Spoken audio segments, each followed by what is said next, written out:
Assalamualaikum warahmatullahi wabarakatuh. Ya, anak-anak semua kelas 4 dimanapun berada, ikhwan dan akhwat, marilah kita muji kepada Allah Subhanahu wa Ta'ala dengan sebaik-baik pujian dan salawat serta salam semoga tetap tercurahkan kepada uswah kita semuanya, yaitu Nabi Muhammad Sallallahu Alaihi Wasallam. Ya, baik anak-anakku semua kelas 4 ikhwan dan akhwat, kita lanjutkan materi kita SKI yang kemarin kita sudah membahas tentang orang-orang yang pertama masuk Islam. Nah, diantaranya ada Abu Bakar dari golongan orang dewasa, ada Ali bin Abi Thalib dari anak-anak, kemudian ada Khadijah dari perempuan, kemudian ada Zaid bin Haritsah ya dari golongan budak.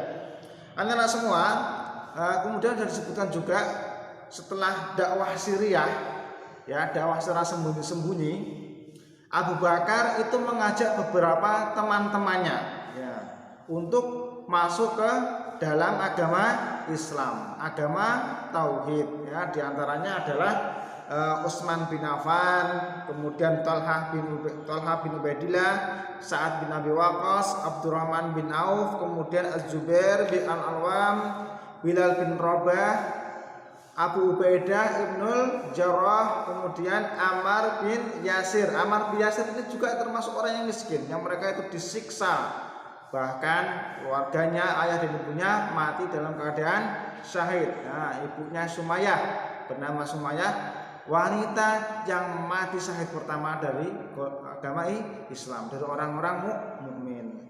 Kemudian Ja'far bin Abi Thalib, nah ini saudaranya Ali bin Abi Thalib. Abu Salamah bin Abdul Asad. Nah, kemudian yang ke-11 ada Al-Arqam bin Abil Al-Arqam. Bahkan rumahnya Al-Arqam bin Abil Al-Arqam ini digunakan oleh Rasulullah SAW untuk pertemuan, ya, sebagai tempat pertemuan penting bagi kaum muslimin. Jadi ketika kaum muslimin ada pertemuan penting, maka berkumpullah di rumahnya Al-Arqam bin Abil Al-Arqam. Ya, anak-anak semuanya. Setelah itu apa? Setelah dakwah Syriah, Abu Bakar mengajak teman-temannya yang berjumlah kurang lebih ada 45 atau sampai 11-an. Setelah itu apa? Mereka juga berdakwah, mengajak kaum Quraisy, kaum Mekah Quraisy untuk memeluk agama Islam. Nah, terus menerus akhirnya setiap hari ada orang masuk Islam hingga mencapai 40 orang. Nah, mereka itulah yang dikatakan apa? As-sabiqul awwalun, golongan yang akan mendapatkan ridhonya Allah Subhanahu wa Ta'ala. Tentunya apa? Berkat taufik Allah Subhanahu wa Ta'ala dan para pejuang mereka, Islam semakin tersebar luas, semakin sampai penjuru kota Mekah mengenal Islam.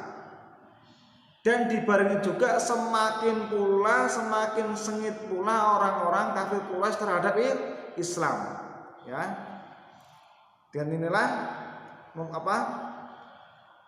hendaknya kita itu terus berdakwah juga seperti para as-sabiqul awwalun. Anak-anak semua kelas 4 dimanapun berada, di sini dituliskan mereka telah mendapatkan cinta dan keridhaan Allah Subhanahu wa Ta'ala. Siapa itu? Yaitu orang-orang yang pertama masuk Islam. Oleh karena itu kita hendaknya mengikuti cara dan jasa jalan mereka dalam beragama, mencintai dan mempelajari sejarah mereka. Jadi ketika Allah Subhanahu wa Ta'ala sudah ridho kepada mereka, kemudian kita juga harus mencintai mereka dan mengikuti jalan mereka, yaitu as-sabiqul awwalun. Karena apa? Allah Subhanahu wa Ta'ala pernah berfirman dalam surat At-Taubah ayat 100, was-sabiqunal awwalun minal muhajirin wal ansar walladzina tabauhum bi ihsanin radhiyallahu anhum wa radu'an wa adda lahum jannatin tajri min tahtihal anhar khalidina fiha abada. Dalikal fauzul adzim. Ya, orang-orang yang telah dahulu, lagi yang pertama-tama masuk Islam di antara orang-orang muhajirin wal ansor, dan orang-orang ansor. Walladzina tabauhum bi ihsanin radhiyallahu anhum wa radu'an. Ya, dan orang-orang yang mengikuti mereka dengan baik, yaitu sesuai beragama seperti mereka beragama. Allah ridho kepada mereka dan mereka pun ridho kepada Allah Subhanahu wa taala. Allah menyediakan bagi mereka surga-surga yang mengalir di bawahnya sungai-sungai. Mereka kekal di dalamnya selama-lamanya. Ya, itulah kemenangan yang besar. Surat Al-Taubah. Ya, maka dari itu anak-anak semua, kita itu harus mengikuti jalan para sahabat dalam beragama. Tentunya sesuai dengan yang Rasulullah SAW ajarkan. Ya, anak-anak, kita kembali lagi ke dakwah Syria. Ya, selama 3 tahun dakwah masih dilakukan secara sembunyi. Ya, selama 3 tahun ya, sembunyi. Selama waktu ini terbentuklah kelompok orang-orang mukmin yang senantiasa menguatkan hubungan persaudaraan satu sama lain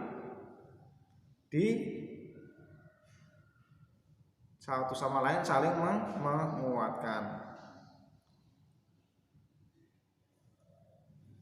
Ya, dakwah Syria ini terus berjalan terus sampai Allah Subhanahu wa taala itu memerintahkan dakwah secara terang-terangan. Nanti insya Allah ketika Allah Ta'ala berfirman, wa anzir ashiratakal aqrabin, ya, dan berilah peringatan kepada keluargamu yang dekat. Nah, di surat Al-Asyura itu awal dari dakwah terang-terangan. Insya Allah anak-anak semuanya, ini bab 1 sudah selesai tentang dakwah Syria. Nanti pertemuan yang akan datang insya Allah akan kita bahas tentang dakwah jahriyah, dakwah secara terang-terangan, langsung mengucapkan la ilaha illallah di tengah kota Mekah, mengajak orang-orang untuk masuk Islam secara terang-terangan. Dan nanti permusuhan orang-orang kafir Quraisy, kaum musyrikin Mekah terhadap kaum muslimin semakin menjadi. Ya, ini pertemuan kali ini kita cukupkan ya, yang sampai sekian saja. Mudah-mudahan dapat dimengerti dakwah Syria selama berapa tahun? 3 tahun. Assalamualaikum warahmatullahi wabarakatuh.